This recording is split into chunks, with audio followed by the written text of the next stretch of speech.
Sammy Walsh next up, the kid, the prodigy, after what was one of the most impressive debut seasons I think I've ever seen in my short life.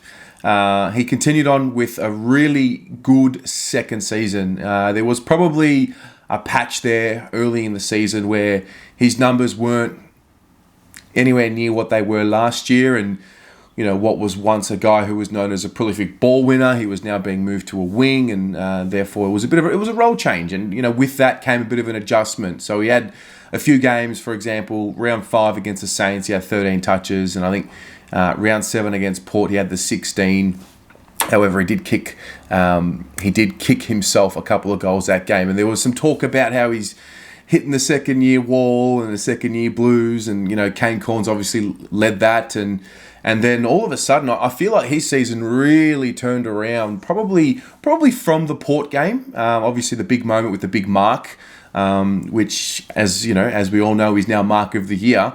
And then I would say probably from the West Coast game onwards, he just kept going onto a different level. It was a goal-kicking mid, getting his 20 to 24 touches a game, and he finished the season really strongly. And one thing we know about him is his ability it's a mental game for him. He has the mental capacity to run hard, gut run, and use those traits to make those follow-up efforts. And that's really what separates him from the rest, really. It's his want and his will to work, and he wants to win, and you can tell he's very competitive. And I remember going to pre-season trainings and the open training sessions and just observing him and just watching how he would demand things from his teammates and yell at the older players if need be, and if he didn't get the ball he'd be screaming. There's a real demanding theme with the way he goes about things. He's a very passionate player.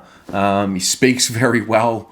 It's just so hard to believe how young he is, and it's hard because you want to let these guys grow. You want to let these young men develop and mature on their own path. But he seems to just break doors down as they come, and he seems to want it all. Obviously, one other thing that doesn't get spoken about this year, and the comparisons with his draft class were happening throughout the year, and Gary Lyon putting him 6th. Not once was it mentioned in all of these comparisons, not once, that he was in the leadership group this year.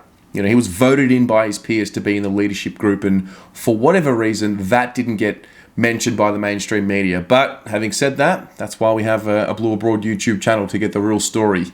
Look, Walshy, what can you say? I'm so happy to have him. I think we're all happy to have him. His professionalism, the way he goes about it, we're just in good stead for years to come. When I look at who's going to lead the club forward, we have a relatively young leadership group. Cripps and Doherty are sort of entering the absolute prime of their careers. And then you've got Walsh and Wiedering. And if you look at the two of them, really any of them could be captain one day. And, the way they carry themselves on and off the field is exactly what we need. Good culture stems from good people. And I really think we've got the right people in the club on the field. And I think Walsh and Wiedering in particular really exemplify that. So for me, what has to happen next year? Well, he just needs to continue on the way he's going.